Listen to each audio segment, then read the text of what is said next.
Hi guys, welcome to the Longina Phillips Designs studio in Surrey Hills.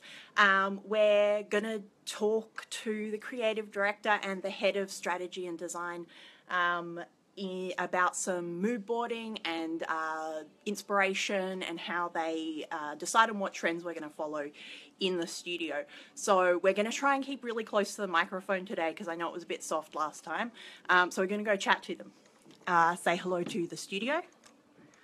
Hey guys, wave. I'm not going to stop doing that. Alright, so they're set up here. They've done a little mood board here. Alright, can you move in? We're going to try and squish in. Closer, closer, closer. Alright, so this is Sarah. Sarah, do you want to explain what you do? I'm Sarah. I'm Head of Design and Strategy. And this is Rebecca. Yep, I'm Creative Director at LPD. Let's try and get us all three in. Yeah. And a bit intimate. We're coordinated too, look. Yeah, look at Stripe, this. plain stripe. Yeah. Black and white. Black and white. We did it on purpose. We definitely organised it like this. So I don't know if you can see, I'm just going to do a little bit of a look. We've got this amazing mood board set up here. So you can see there's some paintings here from designers in the studio. And there's things from magazines, there's things we've printed out online, there's some colour palettes. Whoa, back to the front, there we go. Alright, so we've set that up. This is just what our studio looks like. It's so full of inspiration. So, today we thought we'd talk a little bit about creating a mood board, which we're on a slant, sorry. So to keep the designers inspired, because we've got a lot of textile designers in the studio, they're going to need some inspiration. So these guys are responsible for putting together those mood boards. So do you want to talk about what a mood board is, like what you put together? Well, basically, there's 20 designers in here and they need constant visual stimulation, and inspiration. And for our collection to remain really focused and tight, it's important that we work to themes and stories, make sure that we're working to the correct trends for all our customers globally, and just to keep it really focused. So Sarah and I spend hours searching the globe everywhere for so much inspiration. We create storyboards almost daily because we've got 20 designers. It just takes a designer to work on one design each, and then we've got a full story. So we need a constant supply of new ideas and new thoughts, really. Yeah, I'll just show you what a mood board looks like. So this is what the designers. Ooh, there's a truck in the background. So that's the kind of thing that the designers would receive. So for every design that's created in the studio, it sits within a story like that. So that, I mean, you could see on it, it's got lots of images. So when you're talking about trends, is that something that's fashion trends or?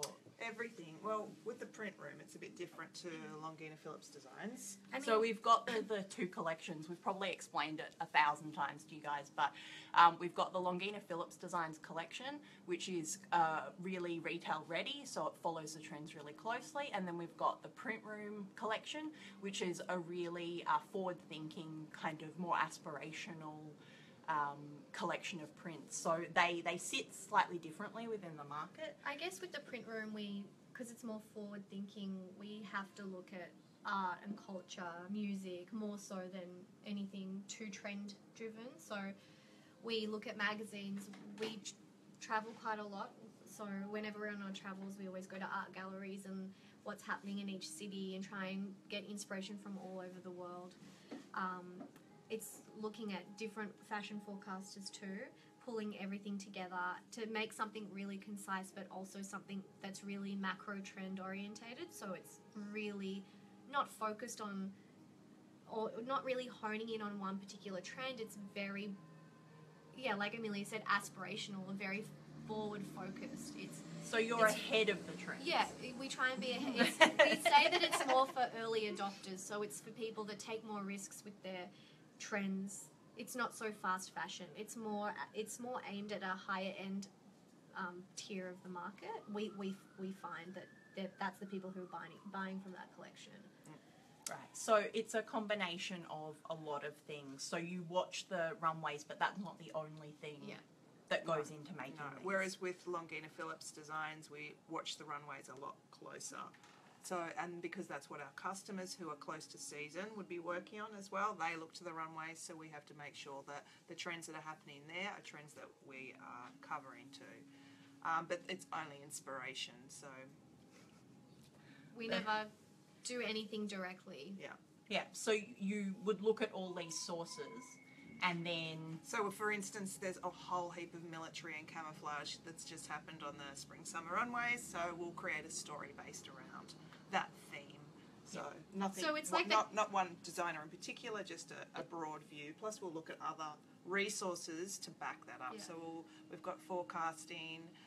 that we subscribe to, like WGSN, Pet Claire's, which is out of Paris, Nelly Rhodey, which is out of Paris, all our Instagram searching and our blog searching and Pinterest searching. I guess collated. it's almost like the catwalks inform you of a trend, and then you look at everything else to sort of back that up, or to give you the actual inspiration sort of thing. It's like one thing informs something, especially if it's, that year and it was like all that upholstery fabric, like everyone did it, so okay, well, this is going to be a huge trend, now let's look for inspirational sources, that kind of thing. That's right.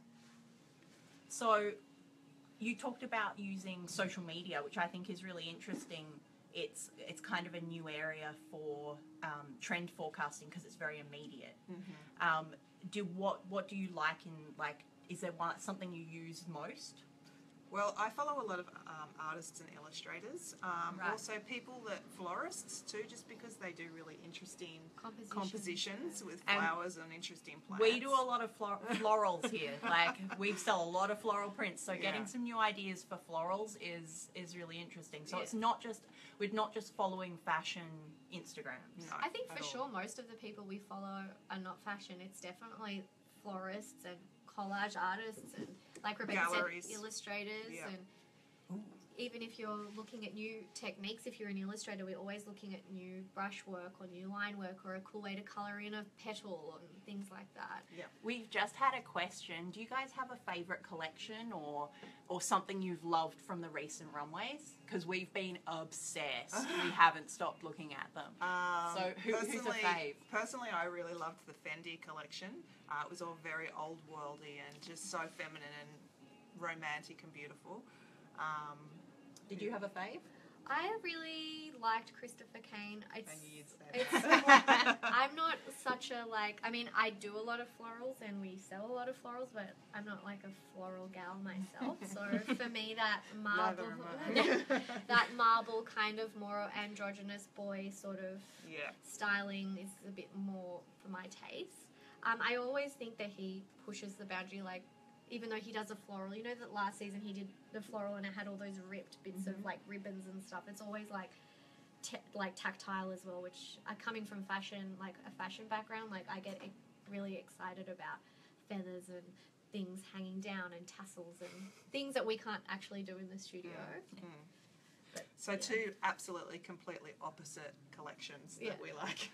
I also love the Fendi one. I mean, there's lots of amazing details in that we can definitely take inspiration from, like, they did beautiful embroidered flower, but we can interpret that kind of idea in a digital print by, taking the horizontal embroidery stitch lines and making them digital. And we take little references from little things and you get new ideas from anything. Like the tiniest detail of fabric in a collection, it can inspire a new story, technique. It's really amazing. Well, thanks, Veronica, for the question. We're glad you're enjoying the live feed. And we were speaking about Instagram, which is something that we really love. We put a lot of effort into our Instagram feed ourselves. Do you have any favourite Instagrams that you like looking to for inspiration? We quite like the sort of digital collage artists. So there's one in particular, I'm probably not pronouncing this properly, Rocchio Montoya. Also, there is a plant magazine that's in Northern Europe somewhere. I'm not sure where it is, but it's called Blood Journal, and they just have really interesting compositions of leaves and plants. And then illustrators. I quite like Stina Person, just for her unique kind of watercolor style.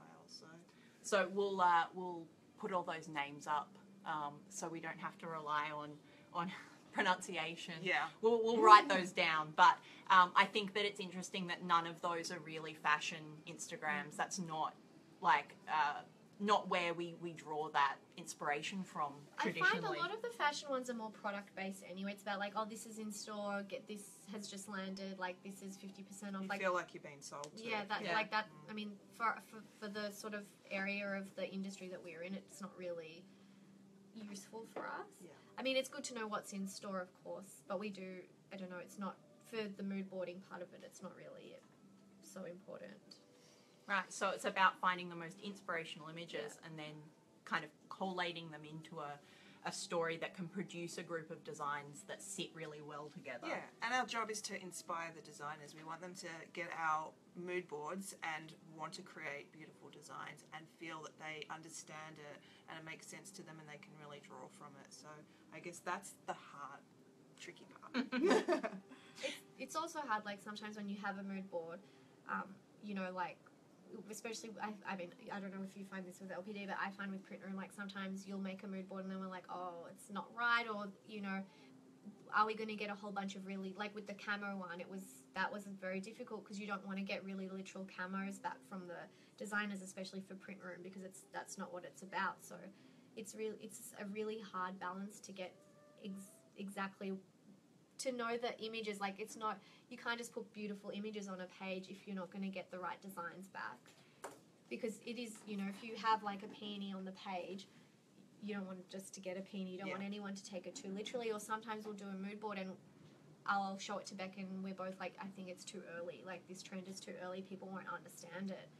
So it's just such a fine line of something that's commercially viable but also really forward thinking. Yeah. And that will inspire, but it's not going to scare people. Yeah. But it's really good because we have each other to bounce off to, so it's really nice having someone there beside you all the time that you can throw ideas at and get their opinion back on, so that's very helpful, I think. And then the naming of them is a whole other thing.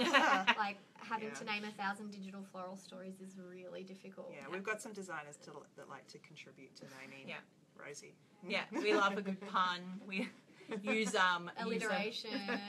Online thesaurus for that one. Yeah. Thank you for yes. So these mood boards, we use them internally, but we've actually started offering them as a trend subscription on our website. So you can purchase a yearly subscription to them to kind of get that insight into where we are going as a studio and the trends we think are important and get that inspiration. And we've just launched it recently, and we've got such a good response that we're actually doing a swim focused one as well, because that's another like market that we produce prints for. So there's apparel and then there's also swim prints. So we've just kind of sorted out and launched the swim collection of mood boards. So now we have to make extra sure there are no spelling mistakes on them because we're sending them out to customers. So that's pretty exciting. We'll whack a link up on Facebook as well for that if anyone's interested in that one. Is there anything else that you guys I think we want to chat about? We've pretty much covered everything that that goes into creating these mood boards. They're pretty much, you know, works of art in themselves. And yeah, we hope you really enjoyed this. If you have any questions, even if it's after this has gone live, put them in the comments. We'll monitor them, and one of us will get back to you with any answers. Go nuts. So thanks for watching, guys. Thank you. Bye. Bye.